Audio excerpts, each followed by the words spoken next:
Hey guys, welcome to my YouTube channel. ఈరోజు మా ఇంట్లో లక్ష్మీనరసింహస్వామి జయంతి చేసుకున్నాం. దాని సందర్భంగా మీకు ఈరోజు వీడియో పోస్ట్ చేస్తున్నాను. లక్ష్మీనరసింహస్వామిని నార్మల్గా నవలక్ష్మీనరసింహస్వామి అని అంటారంట. కాబట్టి లక్ష్మీనరసింహస్వామిని 9 ప్రమిదలతో పూజ చేయాలని అనుకున్నాను. ఆ ప్రమిదల్ని ఎలా చేయాలి, ఏ విధంగా చేయాలనేది ఈ వీడియోలో చూపిస్తాను. ముందుగా బియ్యపిండిలోకి కొన్ని వాటర్ వేసుకొని దాన్ని మెత్తగా ఈ టెక్స్చర్లో వచ్చేటట్టు ముద్దలుగా తడుపుకొని సాఫ్ట్గా వచ్చేటట్టు తీసుకొని చిన్న చిన్న ముద్దలు అదే పిండిని 9 ప్రమిదలు వచ్చేలాగా అలా ఉంటలు చేసుకొని ఒక దీపపు ప్రమిదలాగా ఒక దీపంలాగా తయారు చేసుకొని పక్కన ఉంచుకోండి. అలా 9 ప్రమిదలు చేసుకున్న తర్వాత కొద్దిగా చందనం పొడి, కుంకుమ, అలా కొద్దిగా వాటర్ వేసుకొని కలుపుకుంటే ఆ టెక్స్చర్తో మనం ఈజీగా బొట్టు పెట్టుకోవచ్చు. చందనం పౌడర్, కుంకుమ మరియు వాటితో అలా కుంకుమ బొట్టులు పెట్టుకున్న తర్వాత 9 ప్రమిదలకు అలా గంధం మరియు కుంకుమతో పెట్టుకున్న తర్వాత ఈ విధంగా 9 ప్రమిదలకు పూర్తిగా బొట్లు పెట్టుకున్న తర్వాత ఇప్పుడు దేవుడి కోసం నైవేద్యాన్ని తయారు చేద్దాము. బియ్యపిండి ఒక కప్లోకి తీసుకొని దాంట్లో కొద్దిగా బెల్లం వేసుకున్న తర్వాత వాటర్ వేసుకొని కలిపితే అది చలిమిడిగా తయారవుతుంది. మరి పెసరపప్పు కోసం ముందు రోజు నానబెట్టుకున్న పెసరపప్పును తీసుకున్నాను. మరి పానకం కోసం బెల్లం వాటర్లోకి వేసుకొని కరిగించుకున్నాను. తర్వాత దేవుడి కోసం కావాల్సిన సామాగ్రి అంతా ఒక చోట చేర్చుకొని దేవుడి గదిని పూర్తిగా శుభ్రం చేసుకున్నాను. ఈ విధంగా మీకు నచ్చిన పువ్వులతో మీకు నచ్చిన విధంగా అందంగా దేవుణ్ణి మీకు నచ్చినట్టుగా అలంకరించుకోండి.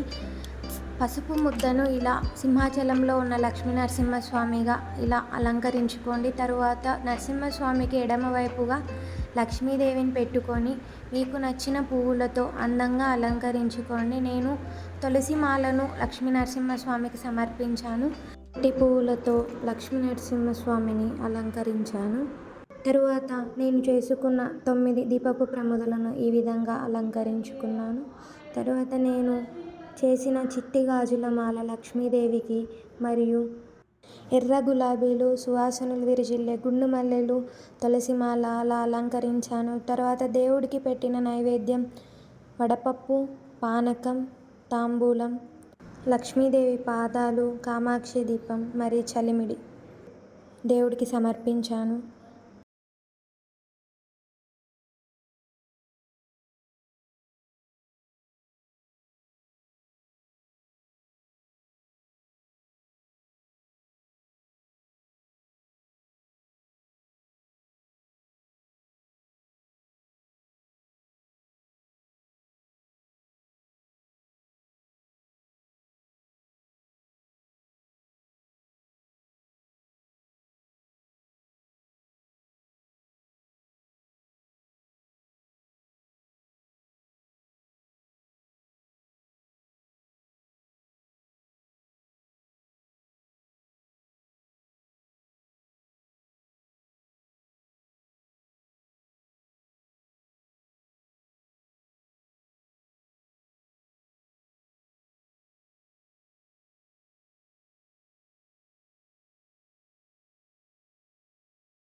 నా వద్ద ఉన్న పంచహారతి స్టాండ్తో నెయ్యివత్తుల పంచహారతి లక్ష్మీనరసింహస్వామికి ఈ విధంగా సమర్పించాను.